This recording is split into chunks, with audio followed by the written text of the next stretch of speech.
Hello, and Welcome. welcome to Alternate Fucking Casuals. What makes you fucking casual? it don't matter. What you know, Fucking Timer.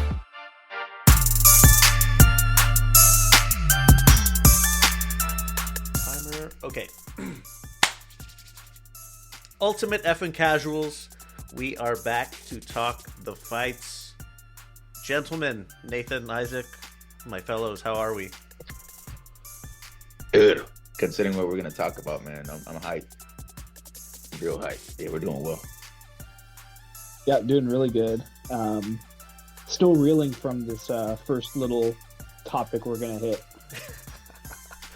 All right, well, let's get right into it. On May 23rd, in the boxing world, we had Alexander Usyk, the universally recognized heavyweight champion, versus Rico Verhoeven, the kickboxing champion, and things did not go as expected to plan. I wasn't scoring, but the vibes to me were Verhoeven was out hustling Usyk. And I'll save my thoughts on the stoppage for when you guys get your thoughts out. Yeah. So I came into this fight like thinking Rico had like no chance. You know, obviously it's a pretty different sport. Coming over from kickboxing to boxing. You know, not as drastic as the difference as MMA striking is, but still a pretty like, you know, decent gap. The first few rounds, you know, Rico came in with like a weird guard. He was moving like quite a lot. You know, his arms were consistently moving, very active, like using his weight on Usyk, you know, and you know, for someone his size, he had quite a bit of speed as well. But even so, like the first few rounds, I was like, oh, you know, it's okay. Especially like, you know, like in the second round, I saw Usyk started throwing his uppercuts. I was like, oh, he's gonna get him. He's gonna get him eventually. But man, we get down the stretch, and you know, we're like in round 8, 9, and Rico has won like almost every round. I think I had like Usyk maybe 2 rounds at that point, 2 or like 1 round. He was sort of just getting outworked. You know, he really couldn't land anything. I think in like the 4th round he landed something, and you know, obviously that round went to him. But outside of that, he didn't really get much going. So Rico was up pretty huge, I thought. And then they announced that there's open scoring, and they tell us that they were actually tied, like sort of going into the championship rounds. You know, and obviously we get to the 11th round, and Usyk, I mean, a nuclear uppercut that hurts KD. Rico. Huge KD. Yeah, like he falls face forward through the ropes. I mean, he's stumbling to his corner. And then Usyk puts together a combination, which this is where the big controversy comes. You know, well, actually there's 2 controversial things. One was the stoppage, and the other was the cards, or were the cards rather. But yeah, I mean the stoppage was iffy, man. I don't know. What are your guys' thoughts on the card in total, and then the stoppage? Yeah, I mean, I'm kind of with you on the flow of the fight, where it's like, yeah, early it's like, okay, Rico, he came to fight. He didn't come to just to roll over and take a paycheck. And then you're at round 6 and 7, you're like, holy shit, this is like he's running away with it. And I think the thing that was shocking to me, and this was something that, you know, I had to go back and watch some replays to really like kind of break down, but like the way that Verhoeven was parrying Usyk's shots, because like my first evaluation of the fight was like, Usyk came in, he wasn't nearly as prepared as he's used to being. He clearly kind of looks his age, right? We'd seen him be in a lot of high profile fights, and this is the first time he really looks like he's like really slowed down. And so it was more of Usyk failing rather than Rico like actually putting it on him. But you go back and watch, and the way that he was, you know, applying pressure to Usyk, the way he was parrying shots like on the inside instead of just, you know, shelling up and absorbing damage. I mean, the pace he put on him, and the fact that like he apparently fights, you know, 3 rounders like that's most of what he does in kickboxing, and he's here in round like 10, stepping on the gas pedal, and it's like, holy shit. I mean, like it really was shaping up to be one of the biggest upsets of all time.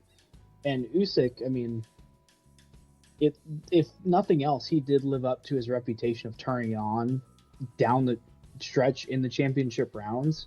And I mean, the uppercut he did catch him with, I mean, he cracked him with that. And I mean, what's frustrating about the stoppage is that, it's very likely that Usyk could have knocked him out in that 12th round. He could have completed his comeback, but like we didn't get to see it because the geriatric ref just jumped in the way and, I don't know, got the call from Turkey that stopped the fight. But like we don't know. Maybe Verhoeven had a second wind. Maybe he was able to recover, and it's like, I think the commentary was like, he was exclaiming like, this is the heavyweight championship of the world. You don't stop something like that after one knockdown. You have to let that play itself out. And I mean, so it really is a bad taste in the mouth through no fault of the fighters, right? Like I'm not sitting here upset at Usyk about what happened. And I mean, even he said like shit, I don't know, maybe the ref was paid off or something. Like he admitted that. He's like, I don't know, like I'm happy to be champion, but like I don't know what he was doing. Yeah. One of the things, I mean, like you said, like Rico was incredibly hurt, and like I do think Usyk would have stopped. And it's one of those things like would have isn't is. Like I mean, you can say that, but you can't say that with 100% certainty. Especially considering like Rico, he's got pretty good durability as we see in kickboxing. But like I don't know, I didn't like the stoppage either. It was a bad stoppage. Usyk was landing something, but Rico was still throwing back. At the very end there. But I don't know. I sort of have like a little bit more leeway just because of the fact that the way the count was handled for Rico was a little bit crazy. Rico, he gets up within the specified time, within the 10 seconds. He gets up, the mouthpiece is out. He pulls him over to the corner, and they're like fumbling with the mouth guard, washing it off, and they're like missing his mouth, can't get back in. So he gets a ton of time to recover. And like even the commentary said like Usyk was like visibly frustrated, with how much time Rico was given to recover. And by the time by the time the fight got restarted, there was not that much time left in the round. So I don't know. Factoring that part in, I was like a little bit like less mad about how it ended. But I mean, I guess it wasn't as conclusive as like we would have liked to see. I guess, yeah. Yeah, I'm with you guys. The Rico was at the time of the stoppage. He was clearly like hurt, but he was still actively defending himself. They stopped it right at the bell. Like you should have like let it go, let him have his minute in the corner, and then resume the fight. I am of the mind as well that Usyk probably would have stopped him in the 12th, just because open scoring, and when you're that close to a stoppage, like you gotta push the tempo, and you only got 3 minutes to do it. I think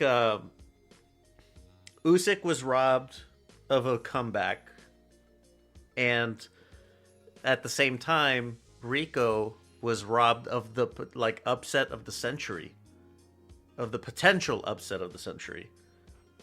And I don't know who, like this ref, I thought I hated Howard Foster. I thought he was like my peak, like fuck this boxing ref.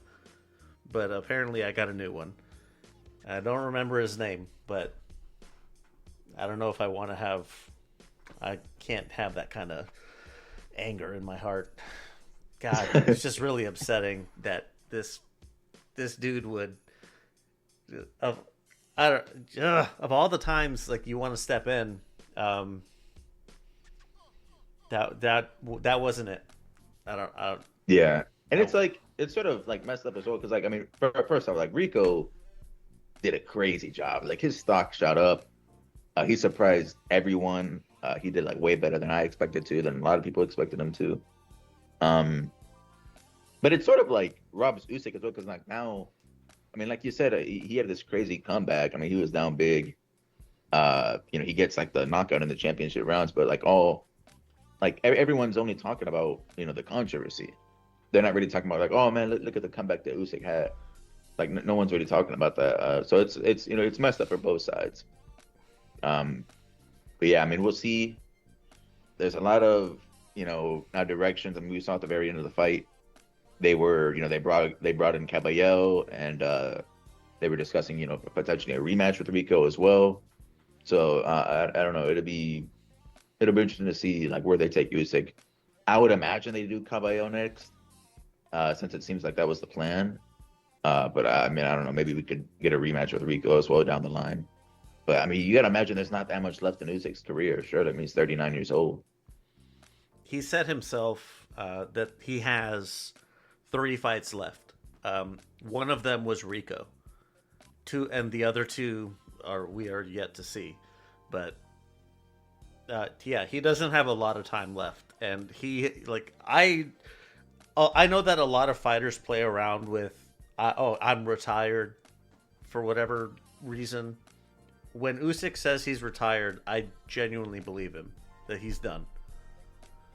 He doesn't seem like the type that would just use retirement as like a promotional tool. Yeah, and I mean, I think we'll see what they do, but I would be worried about seeing Usyk in there with Caballero. Like, even if he's gonna, quote, I don't think he's ever taken a fight not seriously, but even if his preparation's more on point, like maybe his age has caught up with him. And if that's the case, I'd rather see him go do a rematch with Rico. First of all, Rico deserves that fight, right? And I mean, they could very easily do that and sell that, and we can see if Usyk can redeem himself or not. And if he looks kind of ass in that fight, even if he wins, he probably should just dip. Like, he doesn't need to be in there with Caballero if he's like on the precipice of retirement, right? And I mean, this is coming from a guy who's defended the idea of Usyk taking a second Fury fight when he didn't really have to, and taking another Dubois fight, and even taking this fight even though it was against some unranked guy from a different sport, but like, hey, his legacy has been more than secured. This is really the only black mark on his resume, and it's not really his fault. And so let's just go and fix that blemish, and then only then let's see if he's actually capable of fighting Caballero and not getting his head taken off. Yeah, was this a fluke or like, yeah, whatever the reason was, like, for this particular performance not being the Usyk that we're used to. Like, I think you're absolutely right. Rico more than earned the chance at a rematch. Caballero, I'm like, man, I'm one of your biggest advocates, but I'm sorry to say, like, you got to take a back seat here, because like, this is pressing matters. But that's also to add to the list of people who were robbed of in this situation is Caballero, because we might see Usyk more thoroughly prepare for a Rico rematch and then retire versus having fought Caballero at all.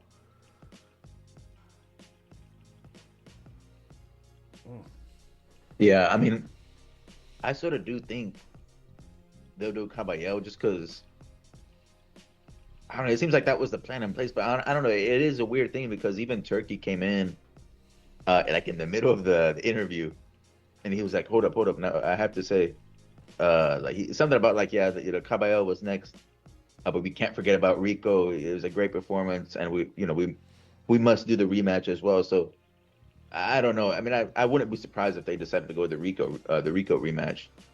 But it's one of those things, like, if you do the Rico rematch, like, does he sort of have to do the Caballero fight at this point? Like, otherwise would it be looked at like as ducking? No, I mean, only Caballero's like people would push that narrative, and they're probably the only people that would buy it. I mean, Usyk is at a point where he probably should be retired. Like, everything we're getting now is just gravy on his career. And I mean, for a guy who's taken no soft touches at all, like, the idea of rematching the guy who the entire world thought was beating you and probably should have beat you, like, I can't call that ducking necessarily. It's not like he stomped Rico in 3 rounds. It's like, oh yeah, let's do it again. It's like, no, he almost lost. Mayweather's only rematches were this exact situation. Jose Luis Castillo and then Marcos Maidana. 2 guys that a lot of people thought had a valid claim to a victory. And then he rematched him. And how... And he beat the brakes off him in the second absolutely. time. He fucking embarrassed them in the rematches, but nonetheless, he gave them their shot.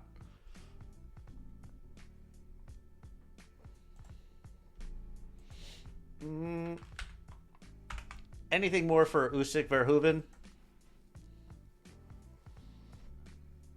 To any of the MMA fans who have like a pathological hatred of boxing, unlike us, that are taking this moment to like clown on us about our sport, just know that you guys should be very familiar with the feeling of a kickboxer coming into your sport and wrecking shop. So like, I'd be a little quiet if I were you.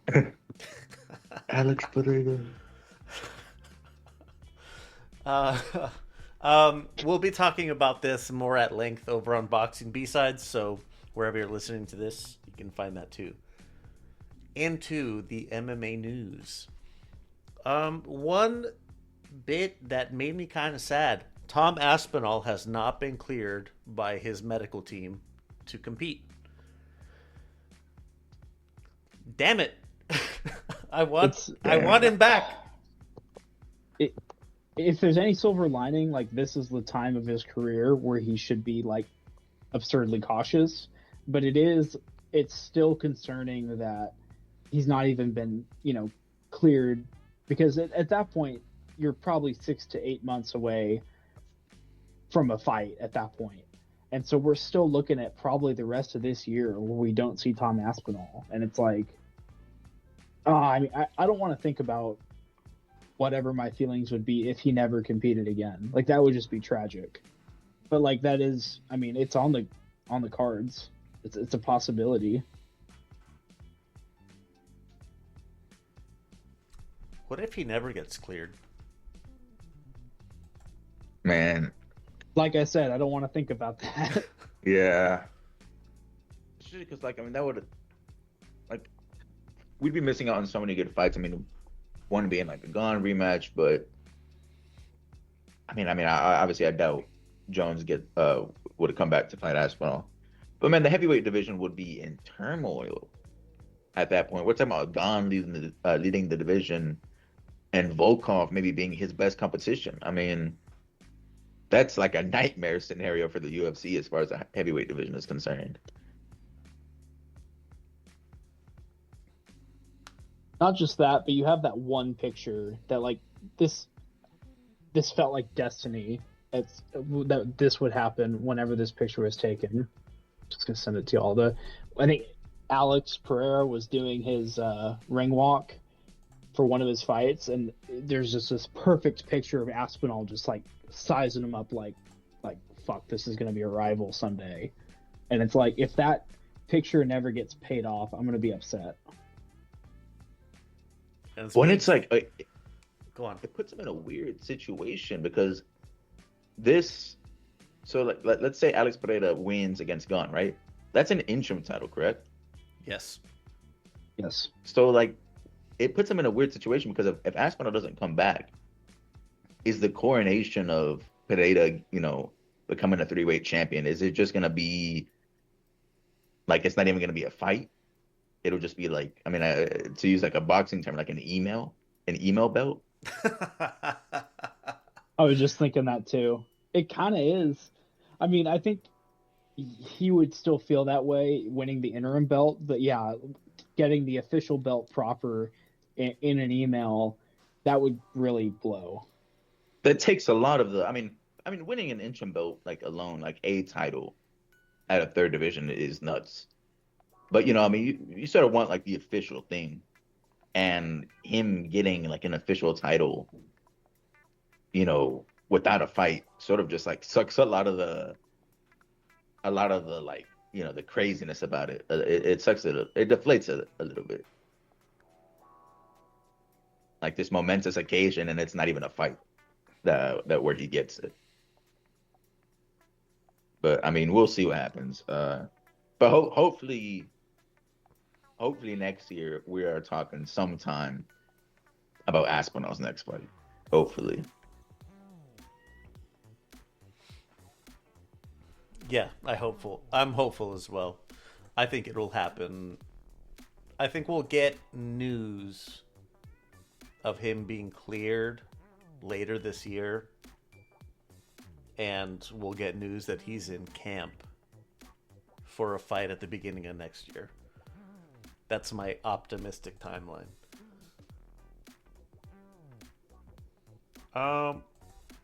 Not so optimistic. Temba Garimbo retires.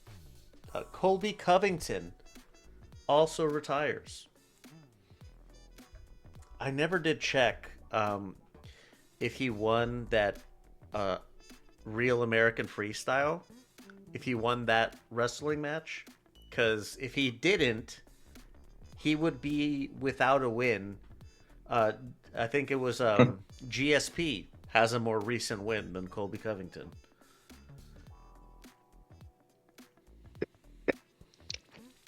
Yeah, I mean, he's just sort of been inactive for some time. And it's like a wild way. I mean, his career, especially considering like the Usman fights, he generated like a lot of interest. I mean, he just sort of went out with a poof, like as far as like how his career ended. It seems like from what I saw in interviews, like he's still gonna be active, like within the sphere. Like apparently he'll be doing a few of those RAF events in wrestling. So I guess we'll like somewhat, still be seeing him. But yeah, I mean, I'll remember the Usman Covington fights probably forever. I mean, those were huge. But yeah, I mean, sort of a nothing type end. I mean, like nothing, but I mean, he lost to Buckley. Potentially was even going to get knocked out as well. But yeah, just not so.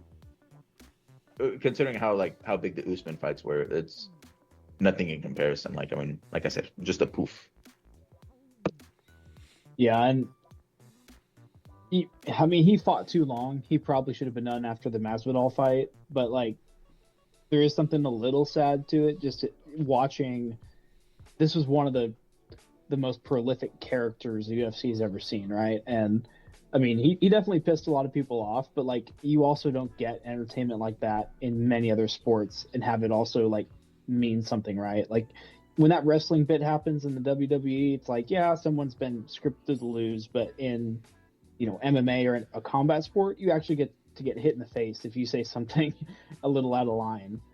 And then he gets to also stand on his word. And so, hey, look, most people don't put themselves out there like that. And I mean, not just the fights, but like the build up for those Usman things, probably the craziest promos we've ever seen the UFC cut. And I mean, I'll never forget those. Yeah, those are crazy.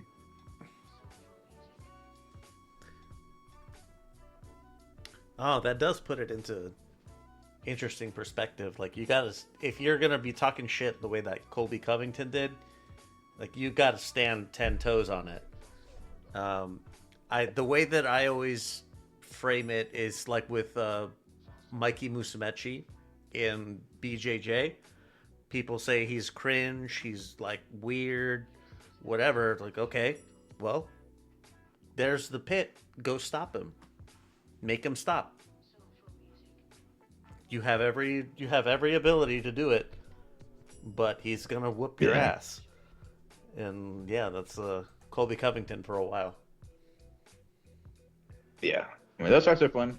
I will admit those fights are very fun. He was an interesting character in the UFC.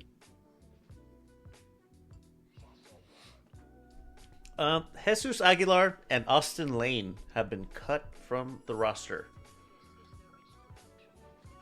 I think Austin Lane's claim to fame was beating Robles to Spain. I think it was. That and like his a lot of his fights, you were just sort of guaranteed like someone's getting knocked out. It's potentially in the first round, but it may be him and maybe the other dude, but someone's getting knocked out. That's what his fight seemed like. He did have that guarantee. Yeah. New fights announced. PFL Washington, D.C. on July 25th. We have 3. Thad Jean, the welterweight champ, versus Shamil Musayev. Antonio Carlos, the light heavyweight champ, versus Luke Traynor. And Magomed Umalatov versus Ernesto Rodriguez at welterweight. That Gene is interesting. He's a solid competitor. Yeah. I haven't checked. I'm going to now, but I wonder if he's in the divisional rankings. Because it's usually just yep, it's all UFC. All right. I think that Gene's good. He's worth a watch anyway.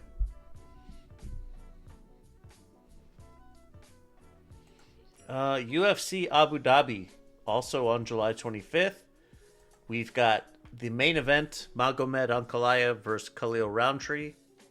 And another fight that I saw listed, Abubakar Vagayev versus Magomedrasul Gasanov. Ank versus Roundtree, though. That's a hell of a main event. Yeah, that's a perfect fight for rankings wise.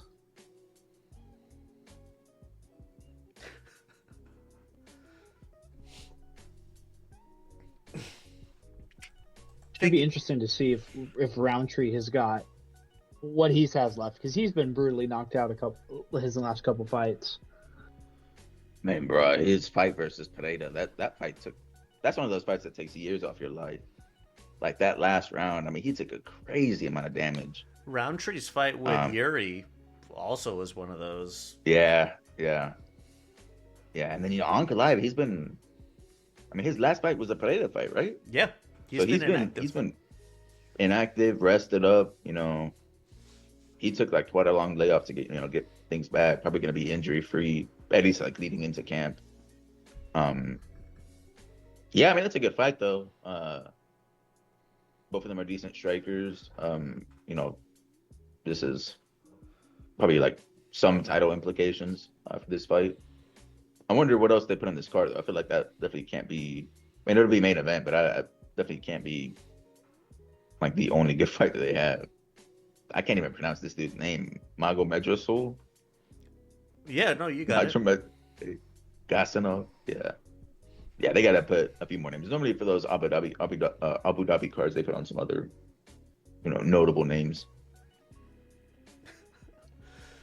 One of the particular criticisms that I faced when I first started podcasting was how to pronounce the fighters' names. And I just fucking hit Abubakar and Magomedrasul without any practice. So I'll have you know, I can fucking manage. Still salty about it. PFL New York. This will be at the UBS Arena in Belmont Park on July 31st. This, just the main and co-main, like holy shit. Usman Nurmagomedov, the lightweight champ, versus Archie Kolgan. And Dakota Ditcheva versus Denise Kielholtz at flyweight. These are probably their two biggest names, right? Yeah, they got to in be. the PFL on one card. Nurmagomedov, I mean, everyone knows him. Even like UFC fans know him. Archie, I think is one of their somewhat big prospects, and then Ducheva. I mean, we're talking about. I mean, she's put in a conversation as maybe one of the leading figures in like women's MMA at the moment, like current women's MMA. She looks very good. Yeah, I mean, this is in New York as well, a prime spot. I'll definitely be tuning into this. It's a good card, or at least like the main and co-main. These are notable MMA names. So yeah, I'll definitely be tuning in. I would put Ditcheva up to the like in the conversation of like the top 3 for the division, like bar none, including the UFC ladies. I rate Ditcheva like up at the top with them. Yeah, she passes the eye test for sure. I think she would do decently in the UFC, and it's like to say the least. UFC Belgrade, August 1st. I got some fights that have been announced. Jovan Leka versus Max Jimenez. Vlasto Kepo versus Gilbert Urbina. Johnny Walker versus Ante Delia. That's Johnny Walker's heavyweight debut. Dusko Todorovic versus Robert Valentin. Alexander Rakic making his heavyweight debut against Marcin Tybura. And headlining Uros Medic versus Daniel Rodriguez. Johnny Walker at heavyweight is kind of nuts. Yeah. I think I'm going to stop asking what he's doing because I don't want him to do anymore. I mean, first of all, his last fight against Reyes was like ass. It was really bad. But I mean, we're talking about, he doesn't want to get hit at light heavyweight because his chin is so bad. I mean, if he gets like bumped at heavyweight, he's gone. Tom Aspinall's sparring partner is your debut partner, your debut opponent. I mean, what if he just gets sparked? I mean, man, another mean KO for Johnny Walker. We'll see. I mean, at least I guess he doesn't have to weight cut at all. So we'll see what he gets up to. But damn, could be brutal. This is UFC Serbia. Intriguing. Rakic is making his heavyweight debut as well against Tybura. Tybura is aging out. He's looked rough in his last few fights. Rakic is like pretty fast. I would imagine he's got maybe some like possibilities to get some wins at heavyweight. And then, man, D-Rod as a main event is a little bit wild. I mean, this dude just got released from prison not that long ago. Medic is a fun fighter. That fight's probably going to be a fun fight. Probably will end in a finish. I guess that's what they were going for, just securing something fun for a main event. But yeah, that's it's something. An okay card.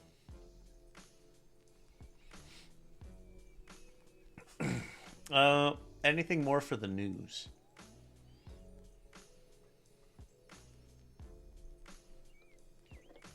All right.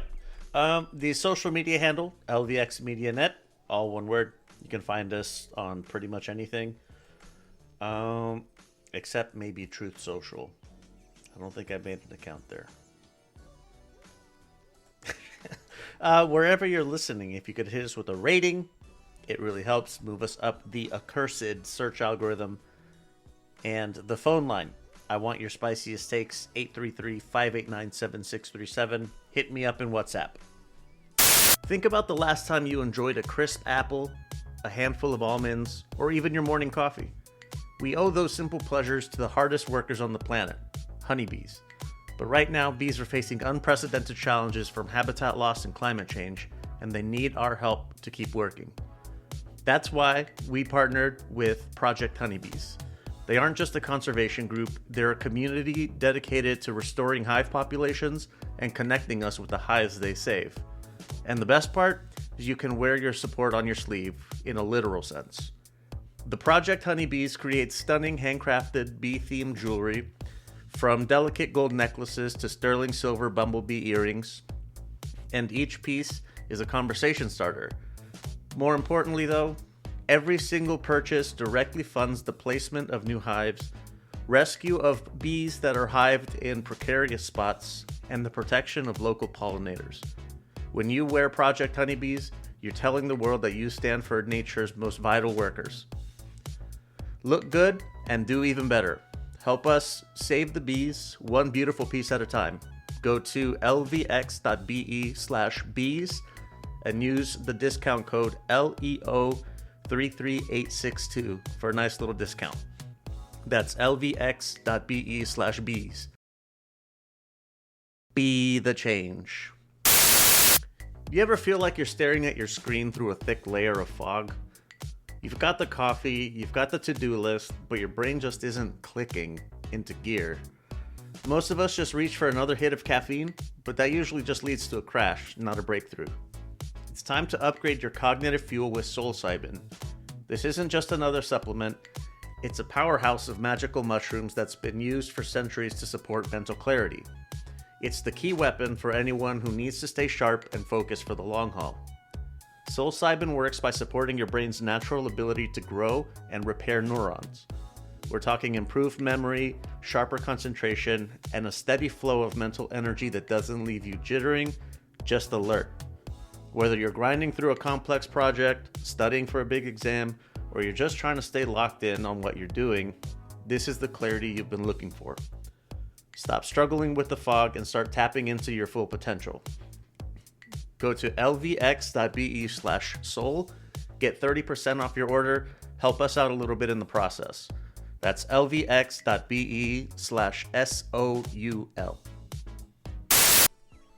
All right, into the recaps. Thursday, May 21st, UFC BJJ 8. Only fight or match I wanted to point out on this one. Mikey Musumeci submits Kevin Dantzler in the first. I think Dantzler had... I think he beat... I don't remember who he beat. It was... I'm going to look this up.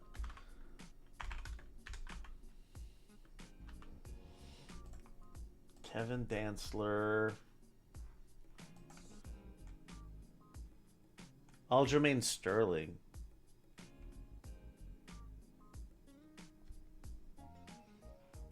That's what I remember. But that's it for UFC BJJ 8. Friday, May 22nd, One Friday Fights 155. Just a few that stood out. Viet An Do stops Kyung Jung Kim in the second. That was an MMA fight. Viet got a contract out of this. Freddie Haggerty gets the UD over Yonis Anand.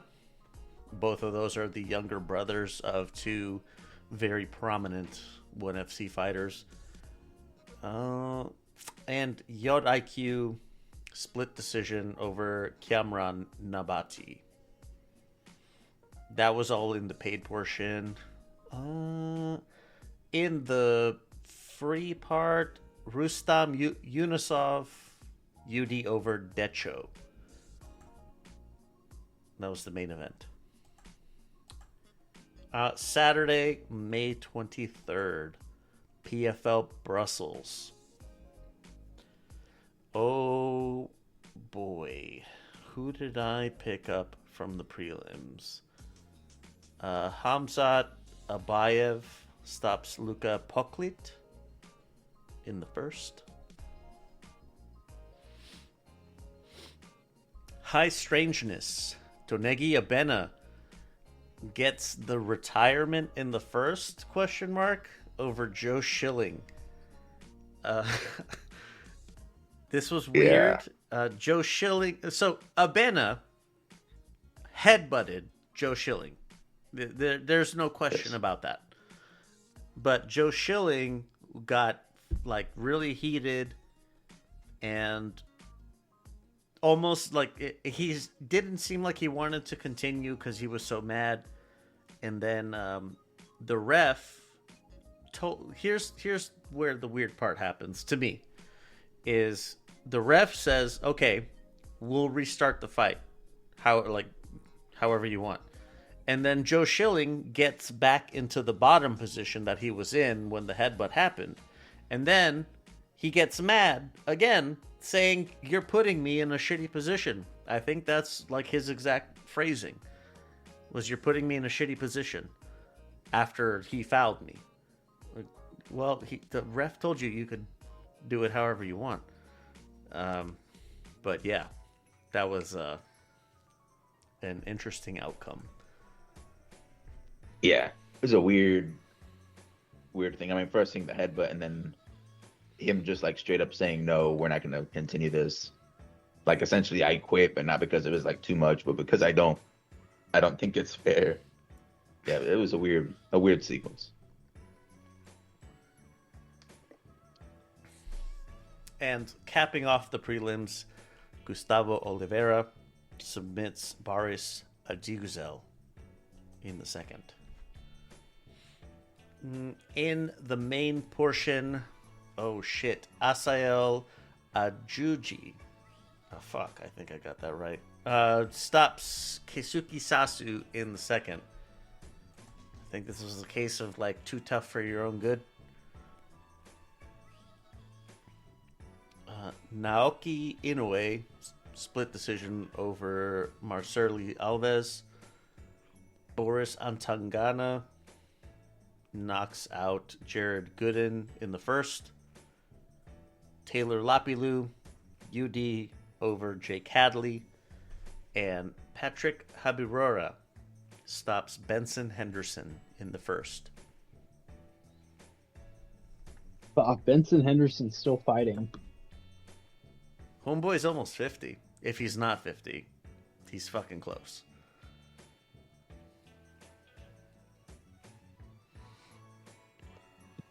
Yeah, rough. I mean, it was immediate, no? Yeah, it was like almost immediate, in the first minute. You can't even say like, oh, he gave it like one last gave it a go. Yeah, he did not give it a go. You can't even say that. Yeah, rough outing, but I mean, to be expected, I guess. Stick to RAF, dude. That's probably more your wheelhouse at this point. Yeah, honestly, I've got no qualms with all these like older dudes doing RAF, because I mean, there's like pretty low risk for any serious injury. Slams at worst, and they're competent enough to defend against those, because you don't have to worry about striking or anything. RAF, BJJ, like, dude, let's take a step down at this advanced stage.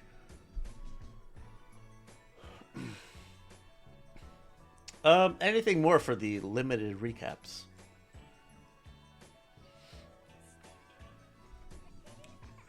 All right. If you would like what I would call a very complete calendar, lvxmedia.net/MMA. If you want some ad-free and behind-the-scenes stuff, lvx.be/Patreon. And if you want to join us in the chat, we get together on fight nights and have a good old fucking time, lvx.be/Discord. Let's be real. Building or rebuilding credit can feel like trying to open a door that's already locked. You need credit to get credit, right? It's a loop that doesn't make much sense. So, meet Current. It's the key that actually fits into that lock. Current doesn't just help you build your future, it helps you handle your right here and now. Unlike most secured cards that lock your cash away, Current offers a cash advance feature that's available on qualified direct deposits. Because life doesn't wait for your credit score to go up before the card needs a repair or the electric bill needs to be paid, Current loves to give a good head start by putting money back in your pocket. Set up a qualified direct deposit of $200 or more with Current, and you'll get a $100 bonus right to your account. It's $100 just for signing up. No jumping through hoops, no hidden traps, just a path to better credit, cash when you need it, and $100 to kick things off. Go to lvx.be/current and get signed up today, or use referral code LEONARDA798. Is there anything worse than that nagging suspicion that you clicked on the wrong thing? We use our devices for everything now, for banking, shopping, connecting with friends and family, and it's stressful to have to constantly worry if your data is safe while you're just trying to live your life. Good security shouldn't be complicated, and it definitely shouldn't slow you down. That's why I'm excited to tell you about Malwarebytes. It's the next generation of security designed to give you complete peace of mind without requiring a degree in computer science to use it. You just set and forget. With Malwarebytes, you install it once and it just works. It provides top-tier protection against malware, spyware, ransomware, all the hits, all the big ones, all the nasty stuff. And it even cleans up existing infections and optimizes your device. It's like having a security expert monitoring your devices 24/7. I spent nearly 20 years in the IT industry, and I trust Malwarebytes for all my security needs. Go to lvx.be/mwb, shop the different subscription tiers. You got single devices or family plans. You can look at their VPN option and ad blocking. Try it risk-free today. lvx.be/mwb. Get yourself a nice discount and help us out in the process. So, previews are also pretty limited. First thing, Friday, June 5th. One Friday Fights 157. These are free to watch on the 1FC site, watch.1fc.com, or I'm pretty sure they put them on YouTube as well. Live on YouTube, I mean. So, the hour at which they start sucks ass. The free portion starts at 4:30 on the West Coast. The paid portion starts at 4:30. The free portion starts at 6:30. So, sucks balls. But you can replay them like pretty much any time. So, if you can, do. Saturday, D-Day, June 6th. UFC Vegas 118. Oh, man. Gents, what do we got in the prelims? Oh, Fares Ziam versus Tom Nolan. Ziam is legit. Yeah, there's some decent stuff sprinkled in here. Jordan Levitt versus Yor Anderson. Brito, is that how you say his name? That should be a good fight. Yor Anderson, yeah. That's fun to watch. Bruno Silva versus Edgar Chairez. Yeah, that should be a fun fight, I think. So some decent or like some okay names in the prelims, like it could be a good fight. Yeah, some decent stuff. Is Chelsea Chandler related to Michael? Surely not, right? I don't know. Chelsea Chandler got 4 losses. It's not an uncommon name, so maybe not. In the main portion of UFC Vegas 118, Marcus McGee versus Jakub Viklach. Who is this dude? I feel like I remember his name. He beat Patchy Mix. Oh, yeah. You're right. And that was Jakub's fucking UFC debut, and he beat Patchy Mix. All right, well, let's see if we can get some Marcus McGee. This is like McGee's one of those. I think his 3rd fight in the UFC here. Yeah, this is a decent step up. We saw that fight against Piotr Jan. McGee is a decent striker. That's probably going to be an okay fight. Yeah. The Jakub era.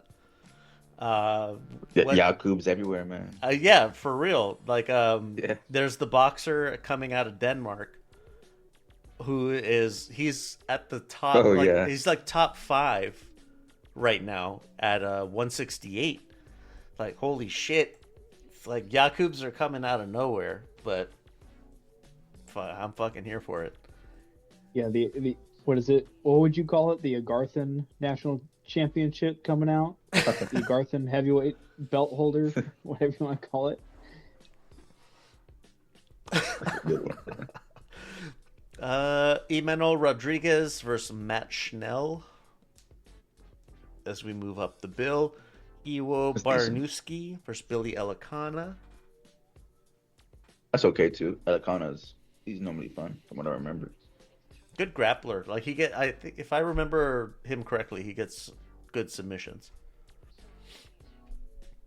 Bryce Mitchell versus Victor Henry. So unfortunately, Victor Henry has pulled out. Oh shit! At least from what I was seeing on Twitter. Replacement. But yeah, I mean, I'm not sure. I don't know. I'm not sure. I haven't seen any backup fighters reported yet, but that would be a big loss to the card if Mitchell wasn't on it. Yeah, I'm sure they're gonna Henry. put somebody in his place. Yeah, it still says Victor Henry, but I would imagine they try to keep Mitchell on. I mean, because yeah, that's definitely pulling some weight on this card.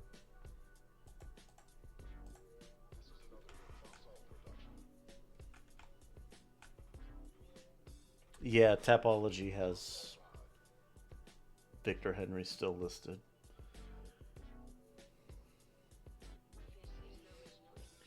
Where have I been seeing Bryce Mitchell?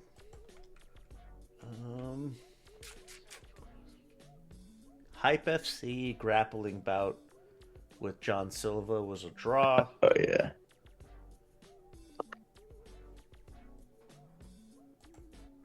He lost EBI 25. He lost in a grappling match.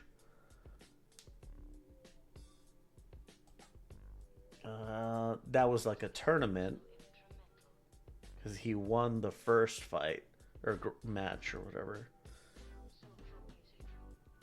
Yeah, well, Bryce Mitchell. We'll see. We'll see who you face if it's not going to be Victor Henry. Would be unfortunate if he got pulled, Nathan. You're right. Like that. He's carrying a lot of weight for this event. Brendan Allen versus Edmund Shabazian in the co-main. Decent fight. Brendan Allen should win that fight. But I don't know. Edmund Shabazian, depending on the night, I don't know. Sometimes he just steamrolls dudes. But I gotta imagine Allen wins that. That decent fight at middleweight. And headlining Bilal Muhammad versus Gabriel Bonfim. Man, he's fighting pretty far down the rankings.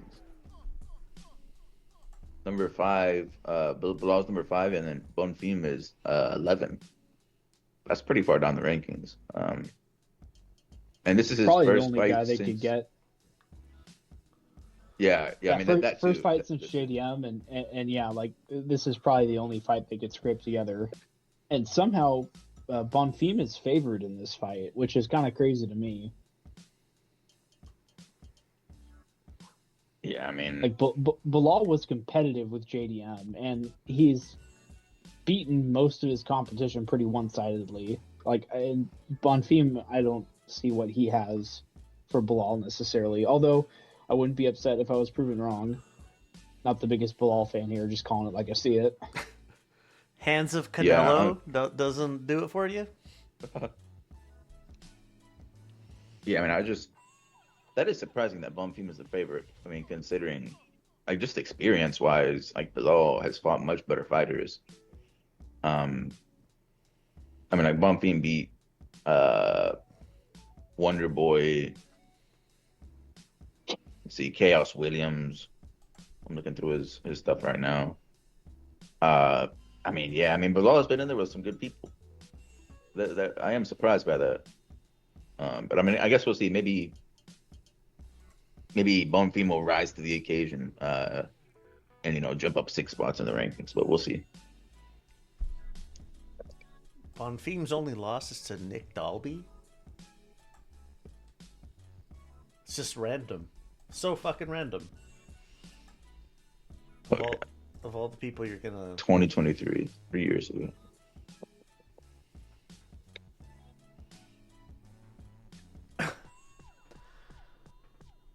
Oh man, that's all we got on the docket. Holy shit. It's a light weekend again. Yeah, it is, but we are gearing up for stuff not that far away. Not that far away. So, Oh no. you know, Next week is gonna be fucking lit. yeah. And I mean, these are at least like watchable cards that we have. Like, there's like some redeemable fights on there. Yeah, I mean, we've seen like way worse as far as some cards go. Like, I mean, there's like some intrigue on some of these cards, at least. But yeah, definitely much better stuff on the way.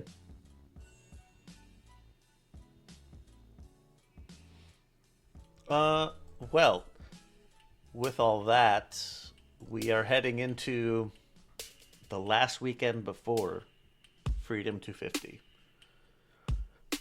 Parting words. Dude, I'm hyped. I'm real hyped. Just gotta lock in, get past this, these few weeks here.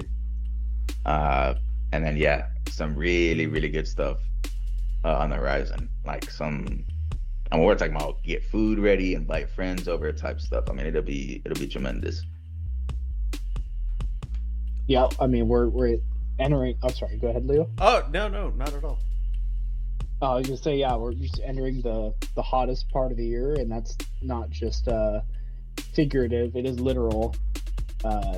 It's gonna be a fireworks show, so you gotta strap in and get ready. Yeah. What I was going to add was all of these are available with your Paramount Plus subscription. So, like the shit, it has never been easier to watch this shit. Like with ONE FC putting stuff up for free on their website and YouTube. BJJ, if you're that hard up for fucking stuff, for free on YouTube.